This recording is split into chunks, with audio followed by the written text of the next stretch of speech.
Now we're live. Okay. All right, great, everyone. I hope let me close my blinds in the back, but just wanted to kind of introduce everyone and welcome Lori to the team. We'll have some good discussions today, and hopefully we can get started with some scenarios that I was thinking of over the weekend. And then Divya is actually our student, our GSoC student, which is Google Summer of Code student for this project. So we'll hear from Divya as well. And then I'll tell you a little bit about the rest of the team. If they don't show up, they can introduce themselves, but I'll tell you about the rest of the team first. Julia Proft, she was a Google Summer of Code student for the past 2 years, and this year she became a mentor, so we're glad to have her. She started out on the Mailman project, which is our email list, and then moved last year. She was on the project for Ushahidi. So we're happy to have Julia. She is doing a research program this summer at Texas A&M. So that's why she may not be able to make it today. But that's Julia. Jennifer Parrick, which is also, she was a past student, a GSoC student last year working on the Ushahidi. And this year she's also a mentor. She's also a contributor and mentor on another project as well. She's in the UK. Julia is in Texas this summer, but she's actually goes to school at Connecticut College, so she'll be in Connecticut back at the end of the summer. Jennifer's in the UK. I believe she may be going back home, which is Vienna. So, but I think right now she'll be in the UK. Angela Ladour is actually a mentor. She was a mentor last year, and she works for Ushahidi. She's based in Kenya. Angela is a longtime sister. Their sister organization, Akira Chicks in Kenya, is actually a sister organization of ours as well. So she's been a long-time open source contributor, so we're happy to have someone from Ushahidi that we're actually using the project for. So back at the end of the summer. Jennifer's in the UK. I believe she may be going back home, which is Vienna. So, but I think right now she'll be in the UK. Angela. So, Divya, why don't you introduce yourself? And if it is too loud, then we'll just, but go ahead and introduce yourself quickly. Let them know where exactly you're located also, what year you're in school, what you're majoring in. So go ahead and do that. If you can go ahead and unmute yourself. Yes. Hi. Hi, everyone. Can you hear me? Am I audible now? Okay. So I'm Divya Upadhyay from India. I am basically a pre-final student. I'm majoring in computer science and engineering at the National Institute of Technology, Patna. I've always been very interested in technology, and I've been interested in open source for 1 year. So I joined Sisters this year as a GSoC student, and we are very happy to have you here, Laurie. We welcome you to your team with open hearts. And I see, thank you, Divya. And I see Julia has joined. Julia, Lori is actually joining us today and will be probably going forward. So if you can just quickly introduce yourself. I actually introduced you earlier, but probably would love to hear from you as well. Okay, hi, I'm Julia. I am a computer science major now in my senior year at Connecticut College. Right now I'm in Texas doing computer science research at Texas A&M University. And I did Google Summer of Code for 2 years as a student in 2013 and 2014. And now I'm really happy to be a mentor, so I'm very excited about this project. Congratulations, you guys. Thank you, thank you. Thank you, Divya. Sure, and welcome. And why don't you, Lori, can you tell us a little bit about yourself and how you ended up there? Sure. First of all, I want to say thank you guys for having me into this meeting. It's so great to have people all over the world getting together to work on this project, and I'm really excited to be a part of it. I graduated from the Rochester Institute of Technology in New York.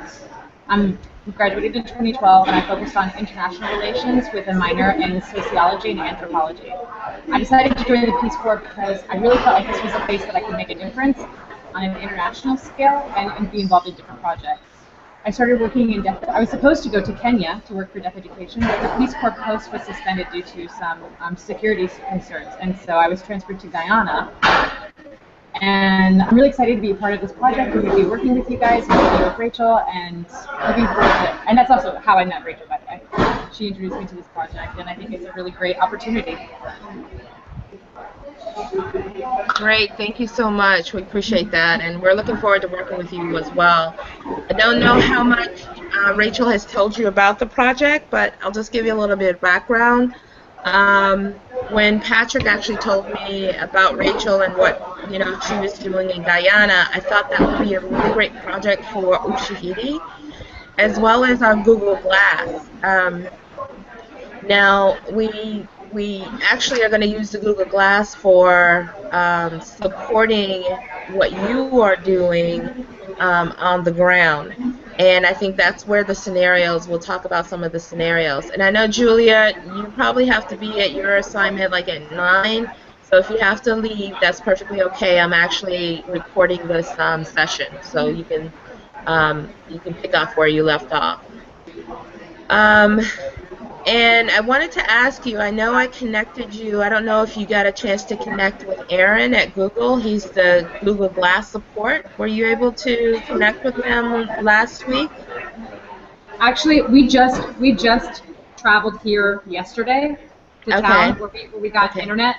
I don't have much access to internet at my site. Lori will have better access to internet when she gets to her site in New Amsterdam. But right now, my internet is really limited. So I have the email. I'm going to start, as soon as we get off of this hangout, I'm going to make the best of the internet here at this hotel and really try to get these fixed. Because all I see is like a white screen here.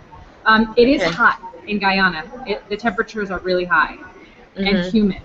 And so it's a possibility that this could be damaged.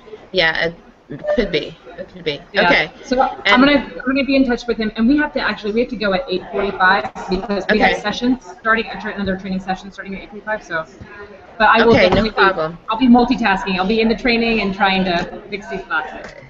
Okay, no problem. They were very responsive. I from your email, and I emailed them, and they emailed me back within an hour. So, and he's waiting for you all just to be that support. So, and I don't know, but I believe Aaron does know ASL. So that might be a positive for both of you as well. So, yeah. So let's go over the scenario, and this is just what I was thinking. There's a couple of things that I was thinking about. From the back end part, I was thinking about, maybe directly using the glass to upload the data directly to the Ushahidi map that we're working on. So how that's going to fit in, that's where Divya comes in. She's going to figure out, and the team, the mentors and Divya are going to figure out how that's going to actually work once they actually understand the programming behind the Google Glass. So number one, I guess the scenarios that we really want to understand also, Lori and Rachel, is that I was thinking more of you all using the Google Glass, maybe collecting data, maybe a house or something. You'll probably have to ask those people that really want to, do sign language, maybe having someone sign and attaching a geolocation to that particular person so that we can at least collect that data.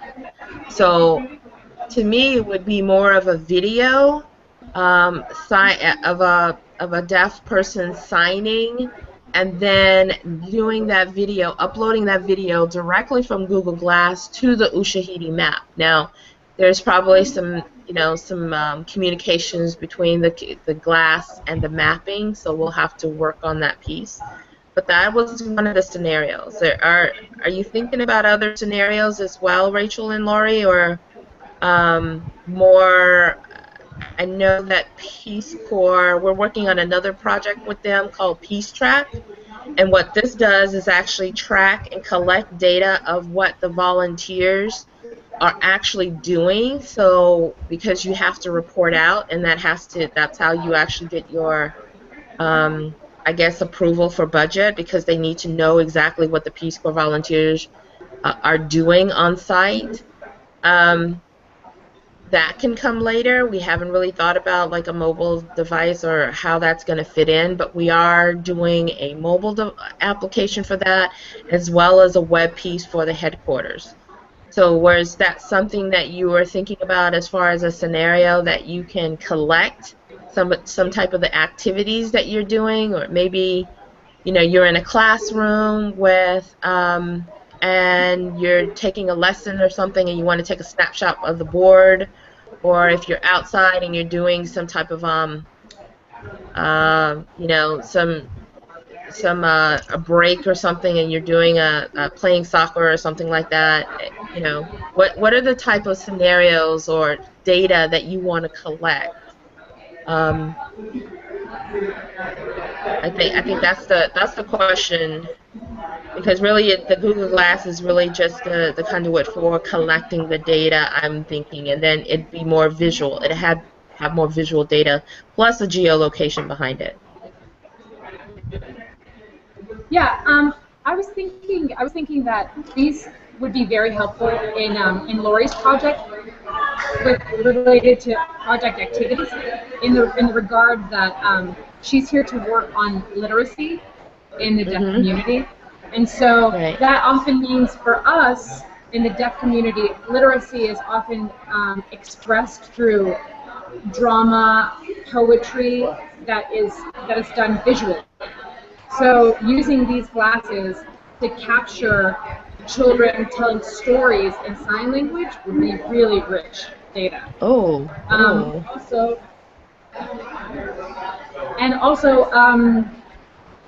I think that sharing that literacy, telling like folk tales in like Guyanese folk tales in sign language, and uploading that would be really cool too. But that's just for the glass. Thinking about the glass aside, it would be really great if we were able to attach our reporting tools to GPS locations, so that Peace Corps staff can help future volunteers who come to a similar region by giving them more information about the work that volunteers have done in the past, right?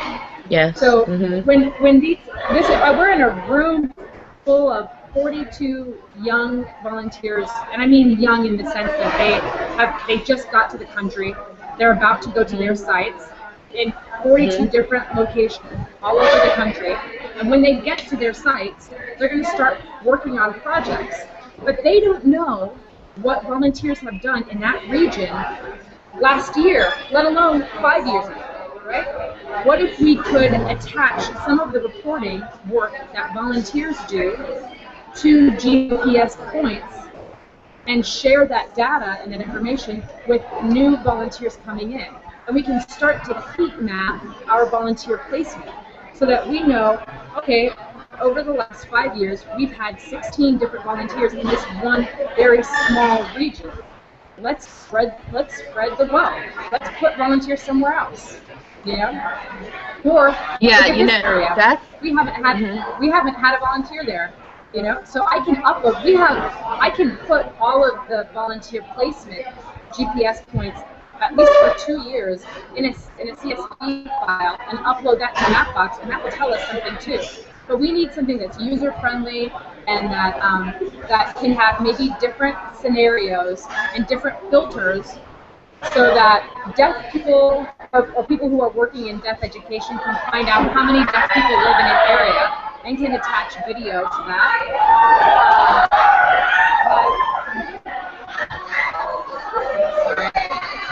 Sorry, guys. Peace Corps volunteers are the worst. They are the worst. Anyway. That's okay. Well, let me just say this. This is why I said it was a great idea for the Ushahidi project. Because, and correct me if I'm wrong, Julia, that's exactly what we did for the Azerbaijan, when we did Ushahidi for Azerbaijan. We did the implementation for that. And that's exactly the same type of scenario that they were looking at. You know, when a new Peace Corps volunteer comes on site, then how do they know, you know, at least they'll have some history of or archive access on the things that they have already been done there. And that's where they can start and have a lot of foundational information. So that's why I paired it with the Ushahidi project, because that's exactly what it does. And I don't know, Julia, if we ever got around to doing heat maps. I want to say yes, we did, or maybe not. You think?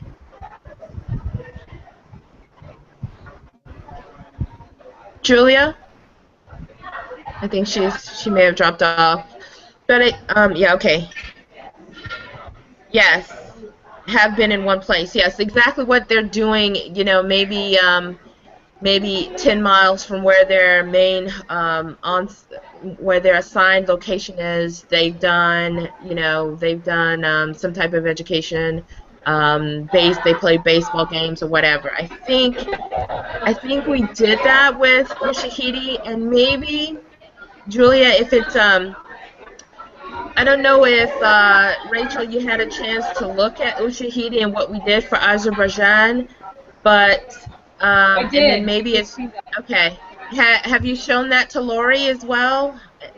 Was that something? I haven't. I lost the link, and I can't get access to the site again because I refreshed my browser and I lost it. I would really like to get that link again if possible. Okay. All right, Julia, if you could send everyone the link again in an email, that would be great. And Julia did say that it does have a heat map, so that might be something that we could utilize for Guyana as well. And I'm thinking that the twist is that we'll have an additional filter that will allow deaf education volunteers to easily find other deaf Guyanese people, because that's a big part of like my task has been, and I just found out that this is something that volunteers have had to do every time they come to a new site. They go looking for deaf people in the community and they can't find them. Or they have to go door to door and try and find deaf people when they're doing their community diagnostic assessment. But I just got put to a site where I don't want the next volunteer to have to do that kind of work again. I want them to be able to arrive at my site and just be able to connect to these deaf people that I've met and start providing services right away.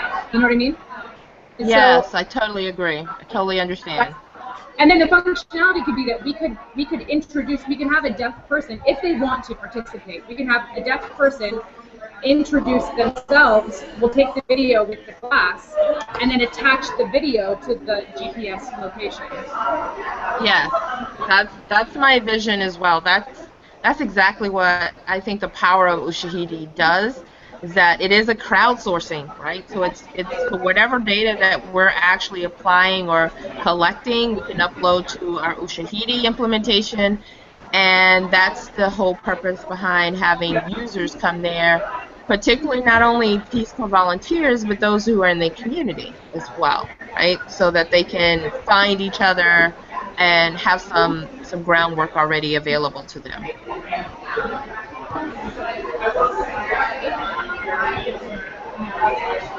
Okay, that sounds great. Julia has also given us the link, and I'm going to email it to everyone. Along with this link, as soon as we finish, it'll actually post. It takes a few minutes to post, but then I'll have everyone I'll pass it along to everyone. Okay, thanks, Julia. participation of students can be recorded and maybe use future volunteer. Yes, Divya is actually saying that, I don't know if you can looking at your chat also on the Hangout. Okay. So Divya is also saying maintaining some of the student reports of identified students and locations. We're actually going to hopefully geotag each item or video that we collect. And then we can actually, the volunteers will be able to use that. And that's what we're going to upload and to Ushahidi. So I think that's great because I think we're all on the same page now. At least I hope so. That's exactly how I envision it as well. So I've already collected GPS points for Riverton, but okay. Lori will be moving to her site July 14th, and she hasn't done that. So we can continue to use, if you can find a way that the glass can take data points like waypoints and then delay the ability to, because there's no internet, right? Like we're not gonna be able to connect to anything. So if it can take and cache, I don't know, cache, is that the word? Right. Mm-hmm. And then upload those points when she is connected to internet, that would be cool. Okay. All right. That's something that the team has to look into. Yeah, she's not going to be able to. She's not going to be able to upload video on the street, like out by somebody else's house, because most people don't have Wi-Fi in their homes in New Amsterdam. Yeah, that's great. So I was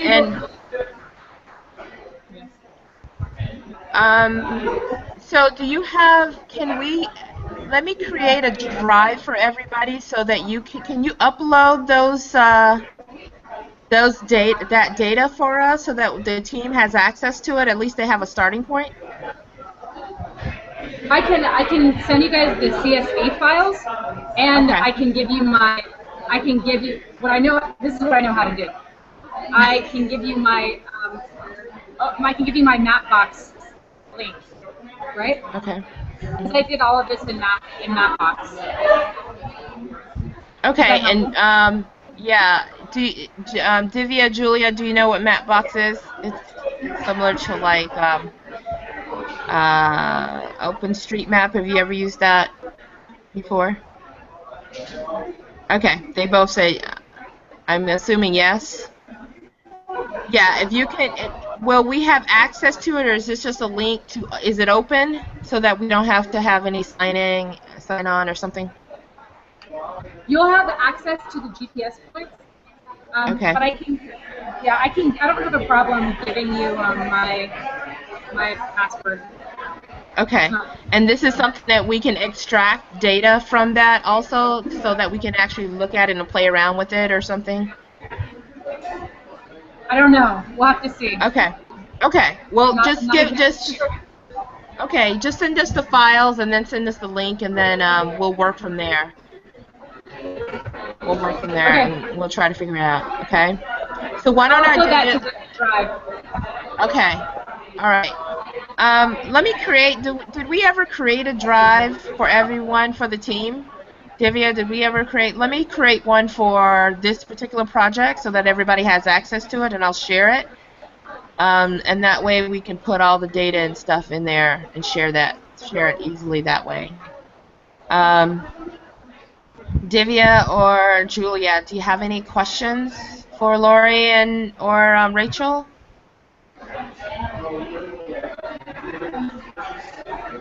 Okay. All right. Perfect. No, great. And we always have this to go back to. This is why I love Hangout Air, because we can also always go back if we ever had questions and watch it. So.